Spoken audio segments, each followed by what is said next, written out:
Hi hello guys, good evening. అందరు ఎలా ఉన్నారో బాగున్నారా? నేను చాలా చాలా బాగున్నాను. ఈరోజు మనం చెప్పుకునే టాపిక్ వచ్చేసి మన వర్క్షాప్ లొకేషన్లో ఏమేమి పార్ట్స్ ఉన్నాయి, ఏమేమి జరుగుతుంది వర్క్షాప్లో అనేది వర్క్షాప్ ఇన్ఫర్మేషన్ బ్రీఫ్గా మన వీడియోలో ఇవ్వడం జరుగుతుంది.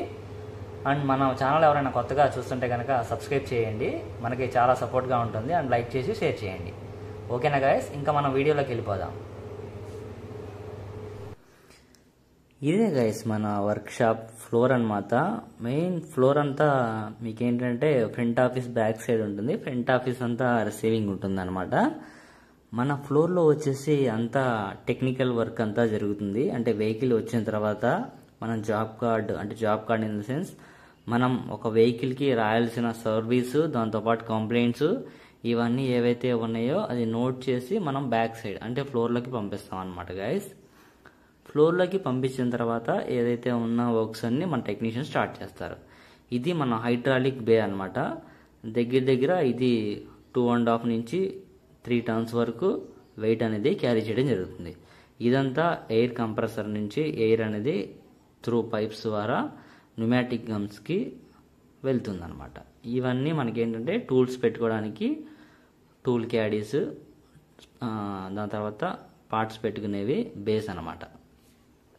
ఇప్పుడు మన వర్క్షాప్లో ఏమేమి కాంపోనెంట్స్ ఉన్నాయి అండ్ ఇన్ ద సెన్స్ ఏంటంటే దేనికి ఏమేమి వాడతారు అనేది మీకు మన వీడియోలో చెప్తాను గైస్. ఇప్పుడు ఫస్ట్ ఆఫ్ ఆల్ వచ్చేసి ఇది మనం చూస్తున్నది ఏసీది డిశ్చార్జ్ చేస్తాం, ప్లస్ మనం ఏంటంటే గ్యాస్ దాని నుంచి ఎక్కించడం జరుగుతుంది అనమాట. అది వచ్చేసి బ్యాటరీ టెస్టర్, బ్యాటరీ యొక్క హెల్త్ని మనం బ్యాటరీ దాన్ని కనెక్ట్ చేసినప్పుడు చెప్తుంది అనమాట. ఇది వచ్చేసి సస్పెన్షన్ టెస్టర్, అంటే రోడ్ టెస్ట్ మనం బయటికి వెళ్ళకుండా ఏంటంటే దీని మీద షాక్ అబ్జర్వర్స్ అన్నీ పెట్టేసి ఆన్ వెహికల్ టెస్ట్ చేస్తాం అనమాట గైస్. ఓకేనా గైస్, అది పొల్యూషన్ది, అది పనిచేయట్లేదు, మనం వాడట్లేదు కాబట్టి అది వదిలేసాము. దీని తర్వాత మనకి ఇంకా చాలా చాలా కాంపోనెంట్స్ ఉన్నాయి, అవి కూడా మీకు మన వీడియోలో చెప్తాను.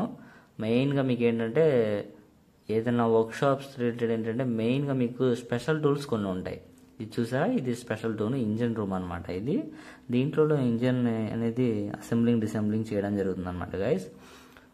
ఇక్కడ ఏంటంటే మనం ఆ స్పెషల్ టూల్స్ ఏవైతే ఉన్నాయో ఒక ఫార్మేట్ ఇన్ ద సెన్స్ మనకి ఏంటంటే ఒక లైన్లో ఏ ర్యాక్కి ఆ ర్యాక్ సపరేట్గా ముందు ఒక చెక్ షీట్లో మొత్తం అంటించేసుకొని ఏ ర్యాక్లో ఏమన్నా అదంతా పెట్టేసుకున్నట్టు. సో ఆ ర్యాక్లో దానికి సంబంధించిన మాత్రమే ఉంటాయి అన్నమాట. సో చాలా నీట్గా మొత్తం సర్దేసుకున్నారనమాట మన ఫ్లోర్ టీం అయితే కనుక. ఎందుకంటే ఇలా పెట్టుకోవడం వల్ల ఏదైనా యూజ్ చేయాలంటే మనం తర్వాత ఎత్తుక్కోకుండా ఏంటంటే త్వరగా ఏ పార్ట్ ఏ ర్యాక్లో ఉంది, ఏ పార్ట్ ఎక్కడుంది ఏంటనేది మనం ఐడెంటిఫై చేయడానికి చాలా అంటే చాలా ఈజీ ప్రాసెస్ గాయస్. ఇదైతే కనుక చాలా అంటే చాలా బాగుంది. ఇదేంటంటే స్లైడర్ ర్యాక్ అనమాట. మనం ఇలా పుష్ చేయగానే ఏంటంటే ఆ రోలర్ ద్వారా వెనక్కి వెళ్ళిపోతుంది. మళ్ళీ రోలర్ అనేది ముందుకి క్లాక్ వైజ్ తిరిగినప్పుడు ఏంటంటే మనం ర్యాక్ ఇలా లాగంగానే ముందుకు వచ్చేస్తుంది అనమాట. ఇది మన స్పెషల్ టూల్స్ యొక్క ఎక్స్ప్లెనేషన్ గైస్. అండ్ దాని తర్వాత ఇంకా ఏంటంటే బ్యాలినో వెహికల్ మనం ఏంటంటే దాంతోపాటుగా ఇంకా ఇక్కడతో అయితే కనుక ఫ్లోర్లో చిన్న చిన్న వర్క్స్ జరుగుతున్నాయి అన్నమాట గైస్. అది మన వీడియోలో చాలా డీటెయిల్గా చెప్తాను. ఇప్పుడు ఒక బ్యాలినో వెహికల్కి మనం suspension related lower arms break అని చెప్పి కస్టమర్ కంప్లైంట్ చెప్పారు. జనరల్ సర్వీస్కి వచ్చింది వెహికల్, ఆయిల్స్ అన్నీ మార్చాలని చెప్పి. దాని తర్వాత మనం లోయర్ ఆర్మ్స్ కట్ అయింది అని చెప్పామన్నమాట. కస్టమర్ అయితే మార్చేయమని చెప్పారు. అసలు లోయర్ ఆర్మ్ యొక్క ఫంక్షన్ ఏంటంటే లోయర్ ఆర్మ్ అనేది సస్పెన్షన్లో ఒక పార్ట్ అనమాట. ఇప్పుడు ఇక్కడ మనకు కనిపిస్తుంది ఏంటంటే ఈ 3 జాయింట్ అనేది ఏదైతే ఉందో 3 జాయింట్లో starting of the joint already cut అయిపోయింది గైస్, రబ్బర్ బుష్ అనేది చూడండి.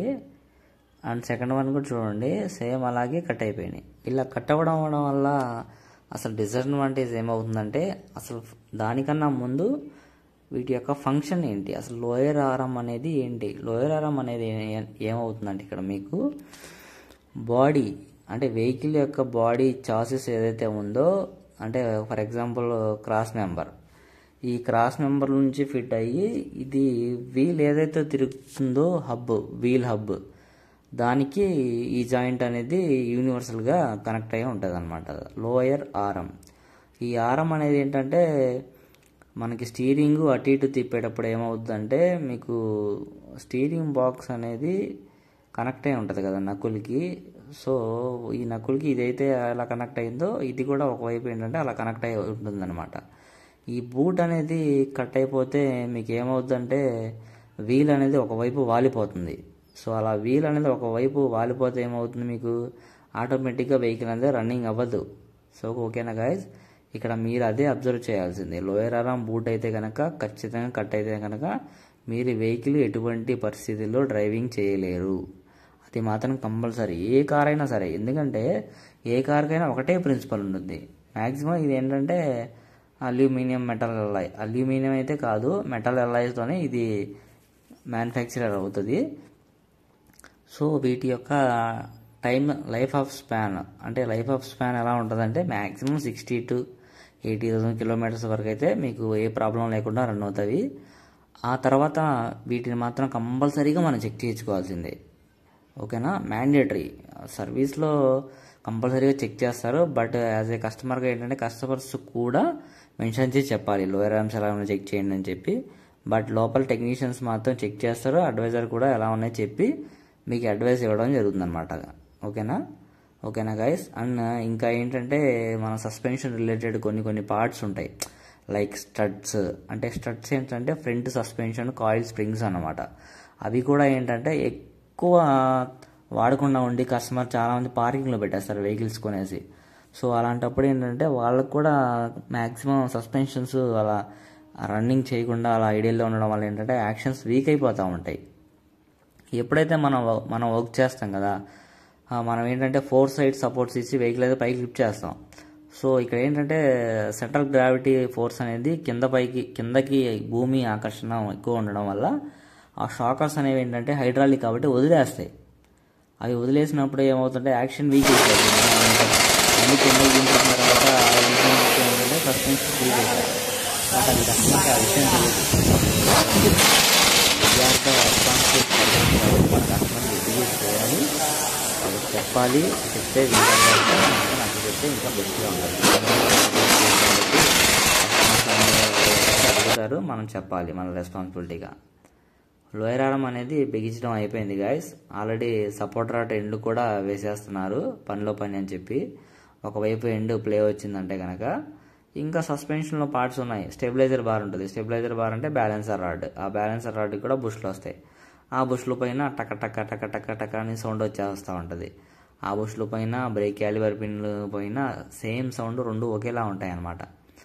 సో ఇక్కడ ఏంటంటే మనం టెక్నికల్గా నాలెడ్జ్ అనేది ఇంప్రూవ్ చేసుకుంటే ఎప్పుడైనా ఫ్యూచర్లో యూజ్ అవుతుంది. మన ఆటోమొబైల్ ఫీల్డ్ అనేది మ్యాక్సిమం ఎక్కడైనా ఒకేలా ఉంటుంది కాబట్టి so knowledge is very very important. Knowledge మనం ఇంప్రూవ్ చేసుకుంటే ఆటోమేటిక్గా సో మనం ఏదైనా గెటిన్ చేయగలం. ఓకేనా గైస్.